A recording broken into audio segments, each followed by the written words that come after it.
매일 아침을 뉴스로 깨웁니다. YTN 라디오 출발 새아침.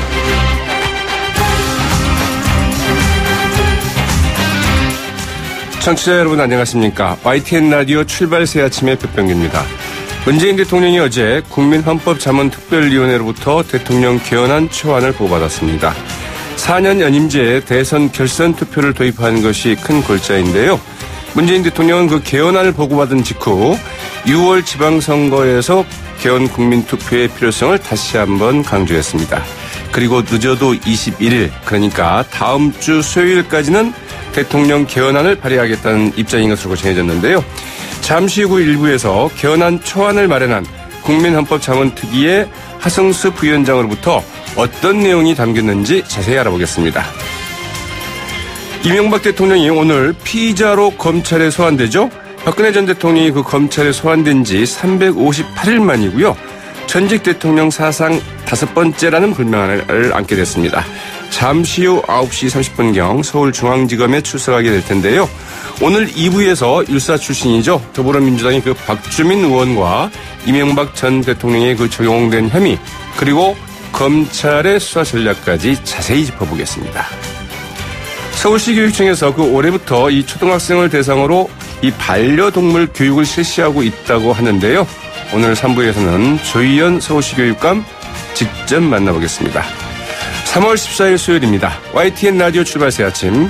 먼저 광고 듣고 시사 칼럼니스트 이성원 씨와 함께 지금까지 들어온 뉴스 정리해보겠습니다.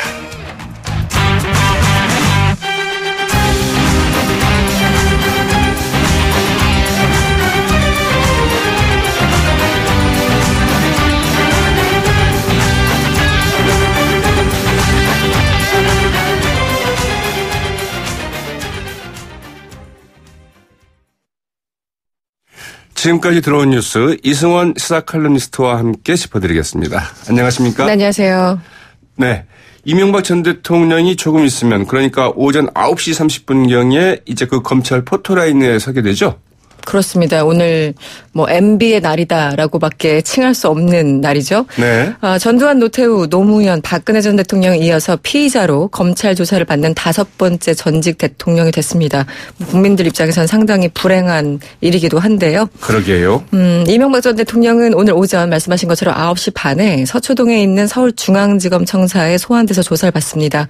아무래도 집이 논현동이다 보니까 여기서 9시경 나서서 차로 이동하고요.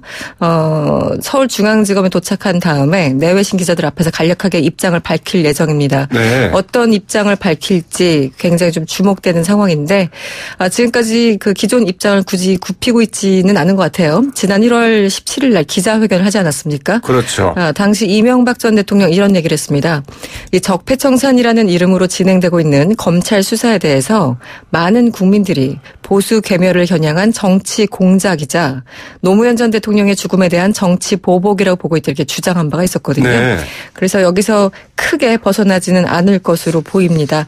한편 이 전 대통령 같은 경우 지금 혐의가 거의 20개에 달합니다. 그렇죠. 네.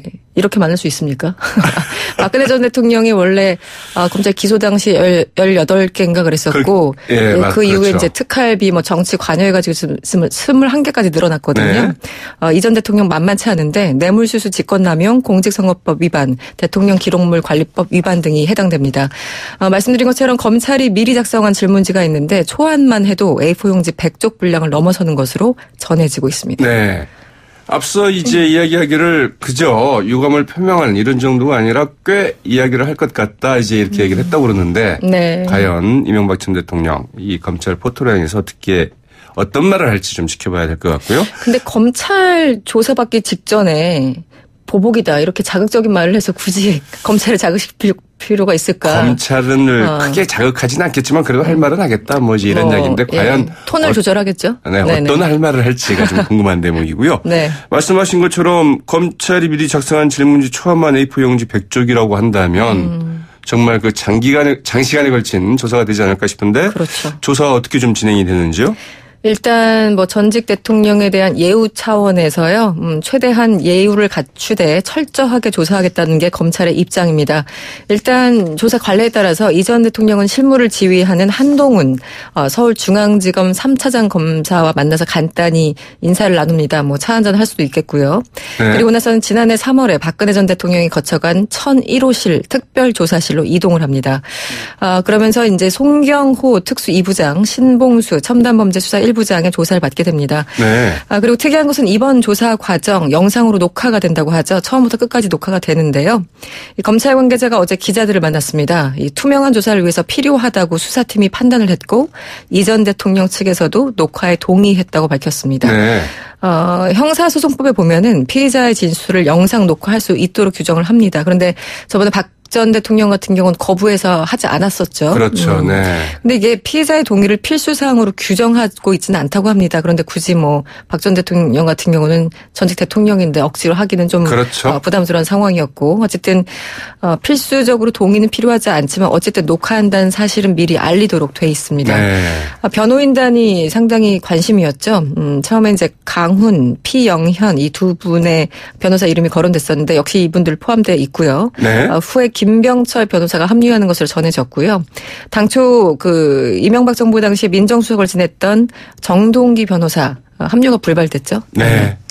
자, 변호사 비용 마련이 쉽지 않아서 지금 어려움을 좀 겪고 있다 뭐 이런 이야기도 네. 있어요.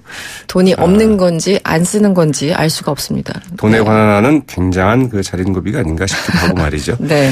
이 도널드 트럼프 대통령이 또 렉스 틸러슨 국무장관을 결국 경질을 했고 후임의 그 마이크 이 폼페이오 중앙정보국장을 이제 그 내정했다는 소식이죠. 네. 굉장히 모욕적인 과정이 아니었을까. 이 틸러슨. 또 네. 이게 사람한테 할 짓이 아니죠. 이게 공식적으로 뭐 전한 것 같지 않고 일단 트위터에 글을 트럼프 대통령이 올렸습니다. 현지 시간 13일이었는데 폼페이오 국장이 그러니까 CIA 국장이죠. 우리의 네. 새 국무장관이 될 것이다. 그는 멋지게 일을 할 것이다고 얘기를 했습니다. 그러면서 국무장관 틸러슨 장관의 봉직에 감사한다고 전했고요. 지나 헤스펠이란 사람이 새 CIA 국장이 될 것이고 처음으로 여성 CIA 국장이 될 것이다. 축하한다. 이렇게 글을 트위터에 남겼습니다. 트럼프 대통령은 지난 9일에 틸러슨에게 물러날 것을 요구했다고 합니다. 아프리카를 순방 중인 틸러스 장관이 일정을 하루 앞당겨 귀국한 것도 바로 이 때문인 것으로 전해지고 있습니다. 폼페이오 새 국무장관 지명자는 미국 그 행정부 내 대표적인 강경파이긴 하지만 최근에 우리 그 정의용 실장 그리고 서훈 국정원장 미국에 가지 않았습니까? 네. 당시에 이제 그러니까 서훈 국정원장과 카운터파트 역할을 했었는데 상당히 이번 이 한반도 상황에 대해서 적극적으로 협력하고 있는 것으로 전해지고 있습니다. 그리고 조금 전에 말씀드린 지나 헤스펠 여성인데요. 네. 새로운 CIA 국장으로 임명될 예정이고요. 근데 과거에 테러리스트 신문 당시 물고문 등 가혹한 수사 기법을 사용했다 이런 논란에 휘말렸던 인물이기 때문에 어떻게 될지는 모르겠습니다. 네. 당장 우리 정부에도 비상이 걸렸다는 소식이기도 하죠. 그렇습니다. 이렇게 주무장관이 외교 수장이 경질됐잖아요. 그렇죠. 갑자기. 근데 네. 우리는 4월에 남북 정상회담이 있고 5월에 북미 정상회담이 있기 때문에 참 영향이 없지 않아 있을 것 같다는 생각도 잠시 들지만 그럼에도 불구하고 틸러슨 국무장관 그동안 발언권이 뭐 많지 않지 않았습니까? 그렇죠. 네. 그리고 공개적으로 트럼프 대통령에게 무안도 당하고 여러 차례 있었는데 어떻게 보면은 이 틸러슨 장관 유명무실한 장관을 경질시킨 것이 트럼프가 이번 정상회담에 굉장히 좀 기대감을 갖고 있는 것은 아닌가 그렇게 해석해볼 네. 여지가 있습니다. 그렇기 때문에 그만큼 의지 표현이다라고 역으로 해석할 수 있죠. 틸러슨한테 미안한 네. 얘기지만 네 그렇습니다.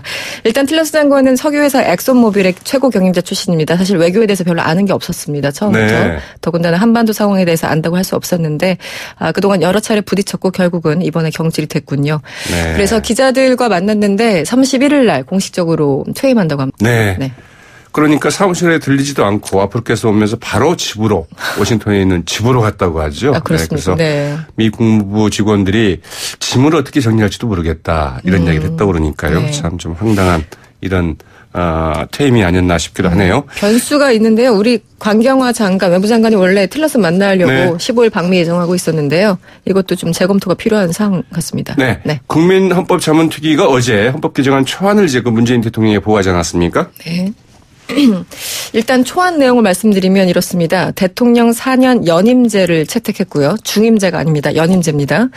그리고 대통령 선거에 결선 투표제를 도입하기로 했습니다. 그리고 헌법 전문에 5.18 민주화운동, 부마 민주항쟁, 그리고 60 민주항쟁들을 포함시켰고 법률로서 수도를 규정하게 하는 수도 조항을 넣기로 했습니다. 네.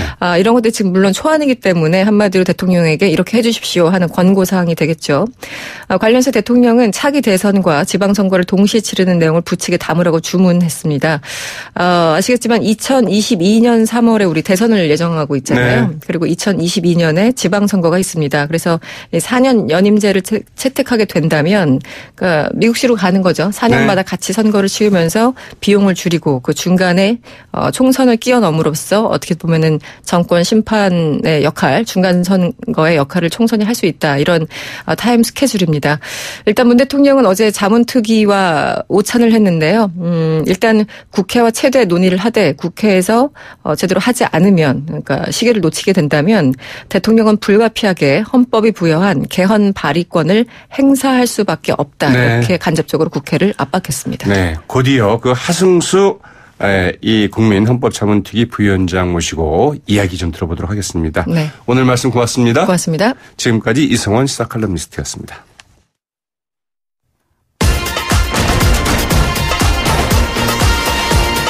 여러분이 지금 듣고 계신 주파수는 FM 94.5MHz입니다.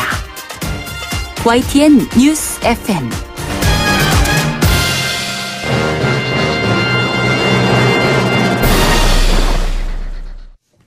매번 논의되면서도 매번 공연불에만 그쳤던 게 바로 그 개헌 논의였죠.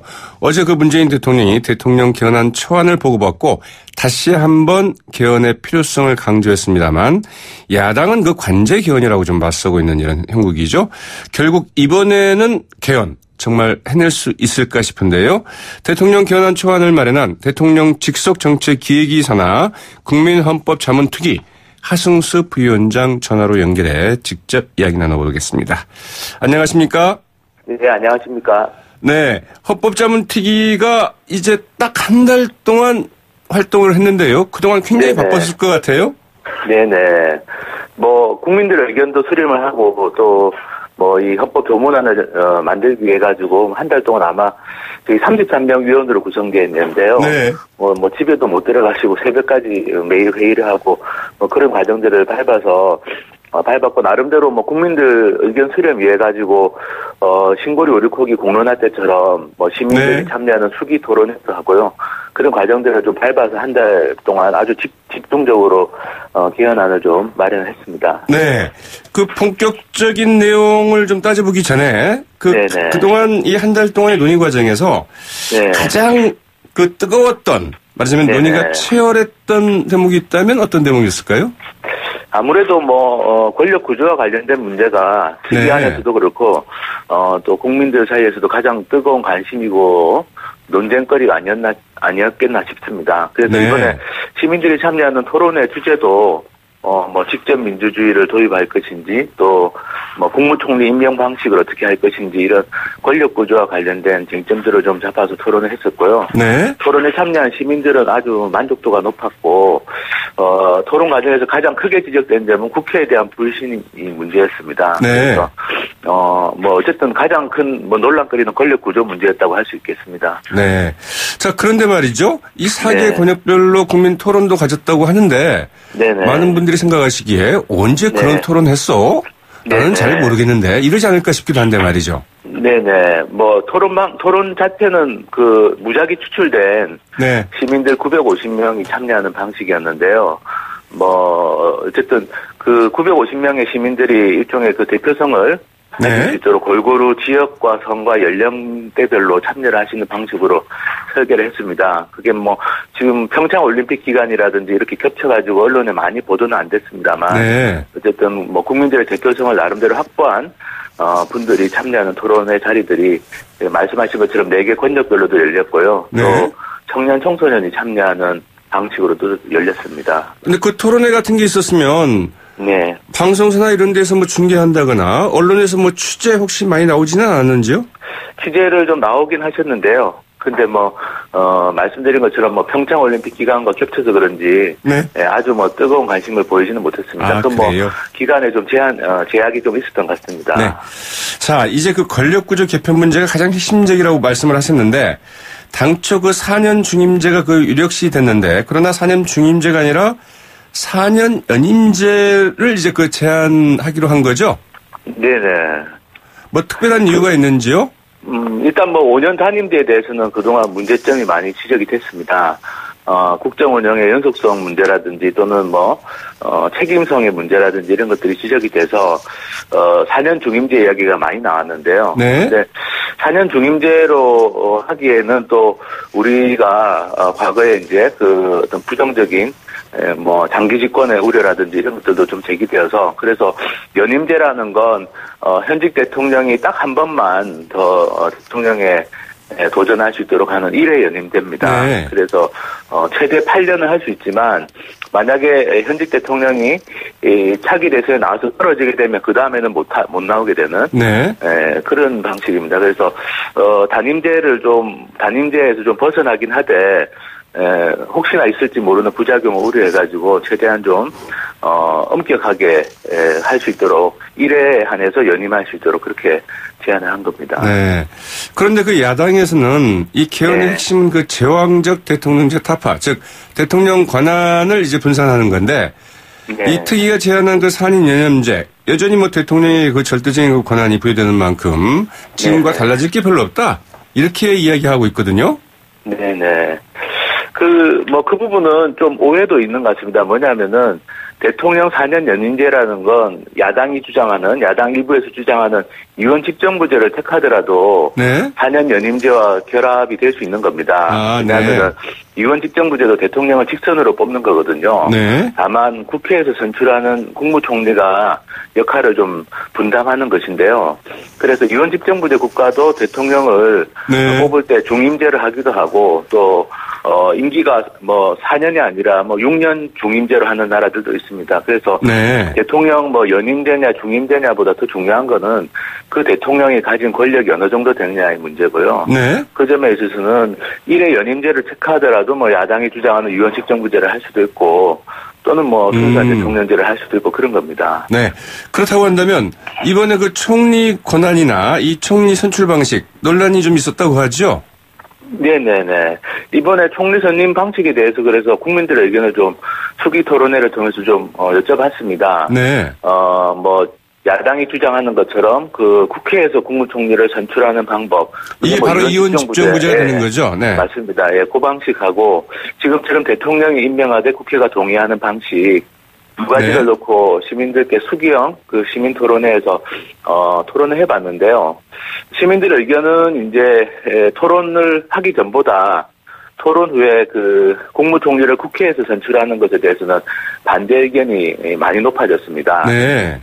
그 이유가 이제 말씀드린 것처럼 국회에 대한 불신이 크기 때문에 그냥 막연하게 생각했을 때는 국무총리를 국회에서 선출하는 것도 괜찮지 않을까 생각하시는 분들이 오히려 다른 시민들하고 한 2시간 정도 토론을 하면서 지금 현재 국회에 이걸 맡겨도 되겠냐 이런 좀 반응들이 많이 나왔습니다. 이 국회에서는 별로 듣기 좋은 소리가 아닐 것 같은데요. 저도 예상했던 바는 아닌데요. 어쨌든 그런 반응들이 나와서 결국에는 이 문제는 국회 개혁이나 선거제도 개혁 문제하고 같이 풀 수밖에 없지 않는가. 개인적으로는 좀 그런 생각을 하게 됐습니다. 네. 자, 이 부분과 관련해서 일단 그 의원 집정부제는 그렇다고 한다면 이제 그 검토는 했지만 이 국민들의 좀 부정적인 반응이 좀 많았다 이렇게 얘기가 나오고 있는데요. 하나 그 중요한 게 그 대통령 선거 결선 투표제를 이제 도입하겠다. 네네네. 이제 이런 내용이 들어가 있다고 그러는데 그러나 이제 구체적인 내용은 언론에도 그 보도가 되고 있지 않은데 어떻게 하겠다는 건가요?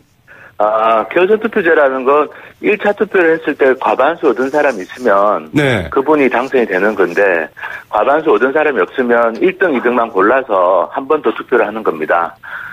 대통령 직선제를 택하고 있는 나라들 중에 다수가 결선 투표제를 택하고 있고요. 우리나라에서도 계속 이제 도입 주장이 있었는데 헌법에 명시되어 있지 않다는 이유로 그동안 도입이 어렵다는 의견들도 꽤 많았습니다. 그래서 이번에 이제 일단 대통령께 드린 개헌안에는 결선 투표제 도입이 포함되어 있습니다. 네. 그렇다고 한다면 이 대선에 이렇게 지금 결선 투표를 도입하고 있는 나라가 있는지요? 예, 프랑스도 도입하고 있고요. 네. 이원 집정부제 국가라고 할 수 있는 핀란드, 오스트리아, 이런 나라들도 다 결선 투표제 도입하고 있습니다. 근데 어제 그 제안된 안을 보면은 결선 네. 투표하면 보통 이제 1, 2등 하신 분만 이렇게 해서 네네네. 하는 게 아닌가 싶은데, 세 사람, 네 사람도 이렇게 할 수 있다, 이렇게 돼 있는 것 같기도 해요. 네. 그거는 이제 2등을 한 사람이 동점자가 2명이 있다든지 2등, 그런 경우라서요. 그거는 아주 예외적인 경우를 그래도 대비를 해야 되니까 한 거고. 네. 결선 투표제는 기본적으로 1등, 2등이 하는 겁니다. 그렇죠. 네. 그러니까 좀 어제 그 내용만 보면은 좀 헷갈릴 수도 있을 것 같아서 말씀을 좀 드렸고요. 자, 이번 이제 그 초안에 또 하나 눈에 띄는 게 이 수도. 이걸 이제 그 명문화를 했더라고요. 왜 꼭 이렇게 할 필요가 있었던 건지요? 이게 예전에 헌법재판소가 그 관서범법에 따라서 수도는 서울이다 이렇게 결정을 한 적이 있었는데요. 행정수도 이전 문제 때문에 나온 얘기죠? 그렇습니다. 행정수도 이전 문제 때문에 나왔는데 이게 이제 외국의 헌법을 보면 헌법에서 아예 수도를 지역까지 특정해서 명시한 경우도 있고, 그래서 이게 관서변법에만 그냥 맡겨놓을 문제는 아니다 싶어서 이번에 이제 지역까지 명시한 건 아니고요. 네. 수도에 관한 사항은 법률로 정한다 이렇게 법률에 좀 위임을 해서 국가적으로 논의해서 이 수도 문제를 좀 풀 수 있도록 일단 그 헌법의 근거 조항을 두는 정도입니다. 네. 특정한 지역까지 명시하지는 않았고요. 저희 자문안에서는. 네, 그렇군요. 어쨌든 최종적인 건 대통령께서 판단하실 걸로 봅니다. 자, 이 국민소환제와 그 국민발안제가 이제 포함이 됐던데요. 네네. 네, 기존의 헌법에는 아예 없던 내용들인가요? 예. 국민소환제, 국민발안제는 우리나라 헌법에는 전혀 근거가 없었는데요. 네. 이번에 저희가 포함시켰습니다. 왜냐하면 여론조사나 또는 저희 시민 토론회에서도 직접 민주제에 대한 요구가 많이 나왔습니다. 그래서 많은 지지가 있어서 일단 포함을 시켰는데 세부적인 것까지 헌법에 담지는 않고 구체적인 건 좀 법률로 정하도록 했습니다. 네. 그래서 국회 입법권을 좀 존중하면서도 어쨌든 직접 민주제 도입은 좀 하는 걸로 이번에 방향을 잡았습니다. 네. 문재인 대통령은 이제 국회에서 개헌안을 발의하지 않으면 늦어도 그 21일까지는 이제 정부 개헌안을 발의를 하겠다 이런 입장인데요. 하승수 부위원장께서도 개인적으로 국회에서 하지 않으면 대통령이 개헌안을 발의를 해야 된다. 이제 이런 입장을 가져왔던 걸로 이렇게 알고 있습니다. 네네. 그러나 발의를 한다 하더라도 자유한국당이 국회에서 반대하면 통과가 어려운 거 아닌가요? 네, 3분의 2 이상의 동의가 필요하기 때문에 현실적으로 제1야당이 반대하면 통과가 쉽지 않은 게 사실이에요. 네. 그렇지만 또 한 가지 고려할 점은 대통령께서 발의를 하더라도 국회에서 바로 표결로 들어가는 건 아닙니다. 네. 한 5월 15일 넘어야 이제 국회 표결은 들어가게 되고요. 네. 그래서 발의한 다음부터도 한 55일 정도의 기간이 있습니다. 그래서 헌법에 따르면 최소 개헌안은 20일 이상 공고해야 된다라는 조항이 있는 걸 감안하더라도 한 4월 한 중순까지는 4월 중순이나 말까지는 충분히 국회에서 토론해서 합의가 되면 대통령께서 발의한 개헌안도 철회가 가능합니다. 네. 그래서 저는 그런 여지도 좀, 아마 청와대에서도 생각하고 있는 것 같고요. 네. 저는 일단 대통령님께서 발의를 해야지 이게 진짜 제대로 된, 토론을, 책임 있는 토론이 좀 벌어지지 않을까 싶고, 지금은 내용에 대한 토론보다 계속, 본질적이지 않은 개헌 시기를 어떻게 하느냐라든지 이런 식의 논의가 많은데, 저는 국회에서 책임 있는 논의가 되게 만들려면 대통령께서 발의하시는 게 필요할 거라고 생각합니다. 자, 이제 특위 활동 이제 마무리를 하셔야 될 텐데요. 특위 활동 가운데서 가장 좀 아쉬웠던 점이 있다면 어떤 점이 있을까요? 예, 사실은 시간이 좀 촉박했던 게 사실이고요. 네. 그 이유는 작년 1년 동안 국회에서 논의하면서 충분한 공론화를 못하고 그 합의안도 못 만들어낸 좀 영향이 컸다고 생각합니다. 이번에 저희가 4개 권역별로 그 수기형 시민 토론회를 했는데 사실은 그것도 원래 국회에서 작년 가을에 하기로 잡혀 있었던 겁니다. 국회에서 못했고 저희가 이번에 좀 급하지만 하게 됐는데 가장 아쉬웠던 점은 어쨌든 작년 1년이라는 시간을 좀 허비했다라는 점이 좀 아쉬웠고요. 지금이라도 좀 속도감 있게 책임 있게 좀 논의가 진행됐으면 하는 바람입니다. 자, 이제 대통령 개헌안이 발의되면 특위 활동도 이제 끝나는 건가요? 특위는 일단 당장 해체하지는 않는데 사실상 뭐 활동은 네. 종료되는 거라고 볼 수 있습니다. 네, 알겠습니다. 오늘 말씀 고맙습니다. 네, 감사합니다. 지금까지 국민헌법자문특위의 하승수 부위원장이었습니다. YTN 라디오 출발 새 아침 1부는 여기까지고요. 저는 잠시 후 2부에 다시 찾아오겠습니다. 소통의 아침을 여는 공정한 목소리 YTN 라디오 출발 새 아침. 잠시 후 9시 30분에 이명박 전 대통령이 피의자 출신으로 이제 검찰에 출석하게 되는데요. 네. 일단 저희 이제 2부에서 이 박주민 의원 이제 연결해서 이야기 들어볼 텐데요. 2부 먼저 광고 듣고 이제 들어오겠습니다. 네, 2부 들어오면서 말씀드렸던 것처럼 앞으로 한 2시간쯤 후, 즉 9시 30분경에 이명박 전 대통령 이제 검찰에 출석하게 되죠. 이 피의자 신분으로 출석하게 되는 건데요. 현재까지 이명박 전 대통령이 적용된 혐의만 하더라도 뇌물수수와 직권남용 등 무려 20여 개에 이르고 있습니다. 뇌물 액수도 110억 원대 달하는 것으로 알려지고 있는데요. 네, 율사 출신이죠. 세월호 변호사로도 잘 알려졌던 더불어민주당의 박주민 의원 연결해서 이야기 나눠보도록 하겠습니다. 안녕하십니까? 예, 안녕하십니까? 네. 잠시 후면 이제 이명박 전 대통령이 검찰에 출석하게 되는데요. 이 예. 포토라인에서 대국민 메시지 입장 표명을 좀 할 것으로 알려졌고 단순히 유감 표현만 하지는 않을 것이다. 이런 이야기를 하고 있는데 이명박 전 대통령 과연 어떤 말을 좀 하게 될까요? 최근까지도 본인에 대한 수사가 정치적인 보복이다라는 입장에서 밝혀왔었기 때문에 네. 아마도 포토라인에 서서도 동일한 입장을 반복할 것 같습니다. 네. 자기가 진짜 어떤 혐의가 있어서 수사를 받는 것이 아니라 정치적인 보복 때문에 수사를 받는다. 네. 이런 식의 메시지죠. 네. 자, 보복 때문에 수사를 받는다. 정치 보복이다. 이런 이야기를 할 텐데요. 그러나 이 지금 나오고 있는 혐의들이 너무 좀 구체적이고요. 또 이제 관련자의 진술들도 거의 다 확보가 된 상황이라고 이제 검찰 측에서는 이야기를 하고 있는 건데. 네. 자, 오늘 검찰 조사 굉장히 방대한 분량이기는 한데. 네. 보시기에 어떤 점이 가장 핵심적이라고 보시는지요? 현재 나오고 있는 혐의가 굉장히 많습니다. 아까 말씀하신 무려 20여 개나 되잖아요. 네, 맞습니다.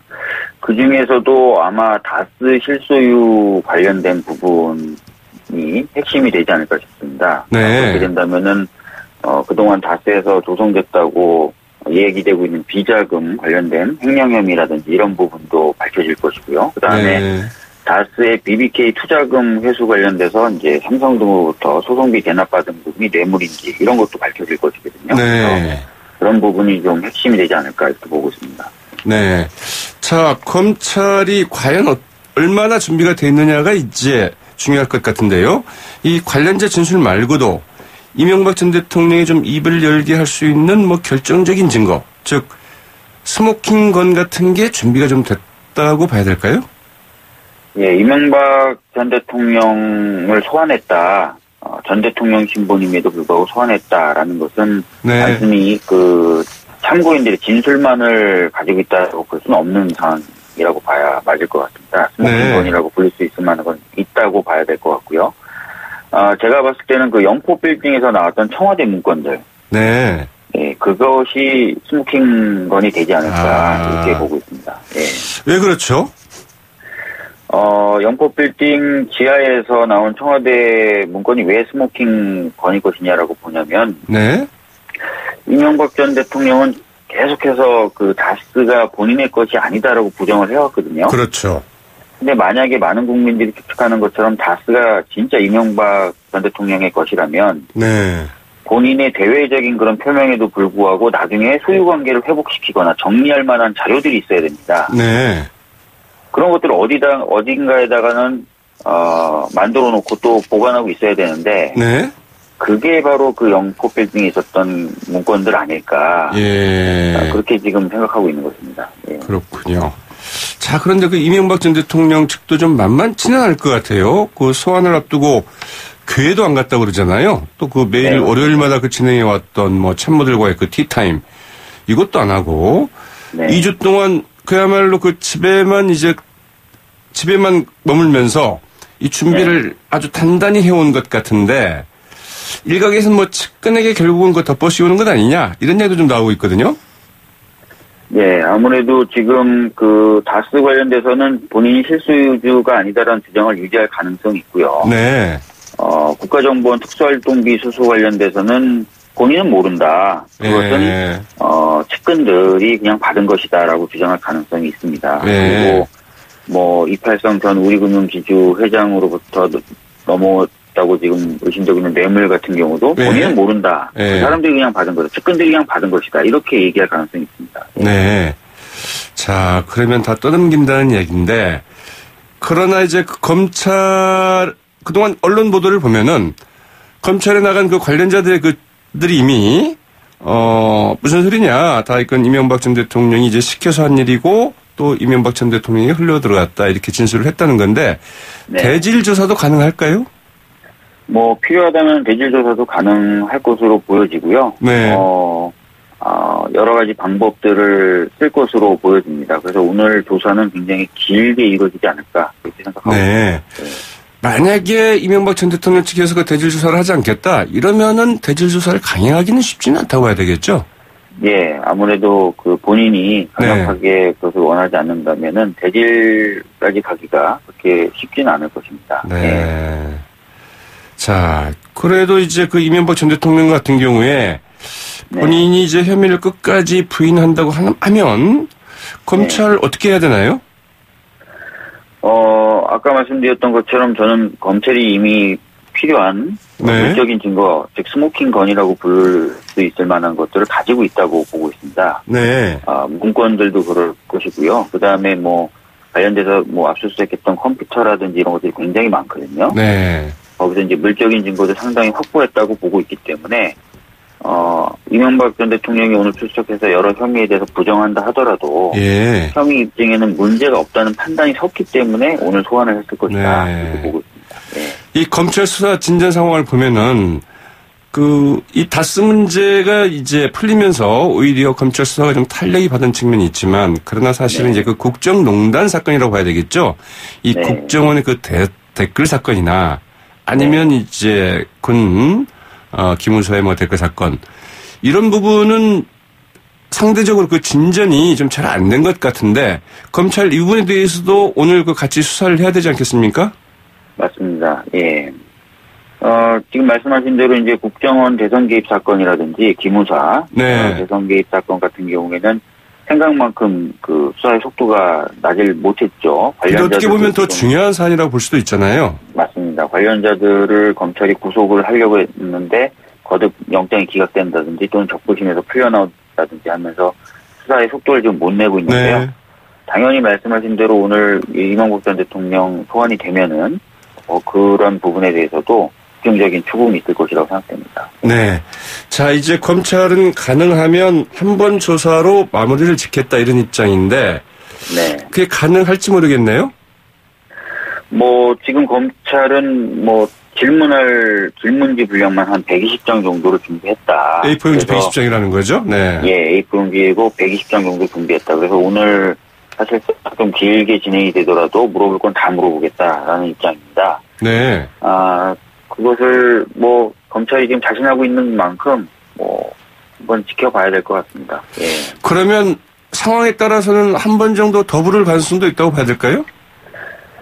저는 솔직히 그럴 가능성도 있다고 봅니다. 왜냐하면 혐의 자체가 20개가 넘고요. 그다음에 관련자들과의 진술이 엇갈린 부분에 대해서는 다시 한번 확인하는 차원에서도 소환 가능성이 있어 보인다. 전망하고 있습니다. 물리적으로 어떻든 안 될 수 있다는 거죠. 하루 안에 다 수사를 하기에는 힘들 수 있다는 거고. 자, 이제 검찰 조사가 어떻게 될지는 좀 지켜봐야 될 것 같은데 궁극적으로는 이제 검찰이 과연 구속영장을 신청하겠느냐 이것도 굉장히 그 관심의 초점이잖아요. 네네. 어떻게 보고 계십니까? 아무래도 오늘 수사 진행이 어떻게 되느냐가 검찰의 구속영장 청구 판단의 핵심적인 기준이 될 것입니다. 네. 수사에 원만히 협조를 하고 그래서 필요한 어떤 진술들이 확보가 된다면은 굳이 구속영장을 신청할 필요는 없겠지만 그렇지 않고 범죄를 계속 부인하고 또 범죄 증거를 인멸할 우려등이 있는 언행들을 한다면은 검찰로서는 원칙적으로 영장을 청구할 수밖에 없는 상황이 될 것입니다. 이명박 전 대통령이 혐의에 대해서 어떤 태도를 취하느냐가 구속영장 청구 여부를 결정짓는 중요한 변수가 될 것이다. 이런 이야기죠? 네, 맞습니다. 예. 자, 이 김윤옥 여사에 대해서도 그 검찰의 그 소환 조사가 필요하다는 의견도 일부 있어요? 예, 정도원 전 의원이 이제 몇몇 이야기들을 했고, 또 그런 이야기들 뒷받침할 만한 추가 보도들이 지금 나오고 있는 상황입니다. 네. 그래서 이미 이제 그런 식으로 언론 보도가 이루어졌고, 측근이었던 분의 진술도 있었던 상황에서 조사를 완전히 안 한다. 이거는 좀 국민분들이 받아들이기 어려울 것입니다. 네. 네. 그렇군요. 자, 이제 좀 주제를 좀 달리 해서요. 이 대통령 개헌안 초안이 마련되지 않았습니까? 네네. 네, 문재인 대통령이 아마도 21일을 이제 마지노선으로 해서, 이 정부 개헌안을 발의하지 않겠는가, 이렇게 이제 전망이 되고 있는데, 그러나 그 야당은 이 관제 개헌이다.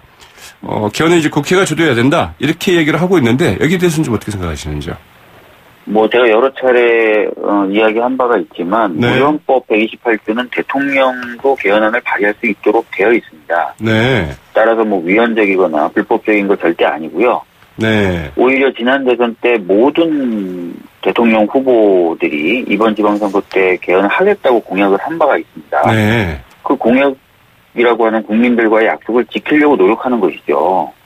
이것을 비난하는 것은 사실 이해하기 어렵습니다. 예. 그러니까 문재인 대통령이 국민과의 그 약속을 지키려고 노력하는 건 좋으나 그러나 현실적으로 결국은 국회에서 이게 좌절이 된다고 한다면 어떻게 되느냐. 오히려 안 하니만 못한 것 아니냐. 이제 이런 이야기도 일부 있거든요. 근데 지금 보면은 이제 개헌, 특히 이제 지방선거 때 동시 개헌을 반대하는 자유한국당의 경우에도 입장이 계속 변하고 있거든요. 네. 안 된다고 했다가, 연내에 하겠다 그랬다가, 10월에 하겠다 그랬다가, 네. 지금은 이제 3월 20일께 본인들의 개헌안을 만들겠다는 식으로 입장이 계속 변해오고 있습니다. 네. 그렇기 때문에 대통령의 개헌안이 오히려 개헌에 관련된 논의를 촉발하면서 실질적으로 이번 지방선거 때 공약대로 개헌이 이루어질 가능성도 높아질 것이다 이렇게 보고 있습니다. 네.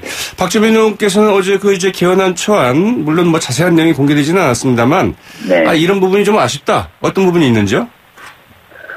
지금 현재 나와 있는 내용이 굉장히 개략적이고 소략해서 네. 뭐라고 평가하기는 어려운데 저희 더불어민주당의 당론하고는 큰 차이가 없기 때문에 네. 크게 아쉽다거나 그렇게 느끼진 못했습니다. 예. 네. 자, 대선 결선 투표제도 이제 도입이 됐다고 하는데 네.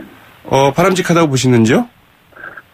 그동안 이제 오랜 세월 동안 대통령이 막대한 권한을 행사함에도 불구하고 국민 중에 그렇게 많지 않은 분들의 네. 선출에 의해서 뽑힌다라는 지적이 있었거든요. 그래서 네. 결선 투표를 통해서 그런 대표성의 부분에 있어서 해결이 좀 될 수 있다고 봅니다. 네.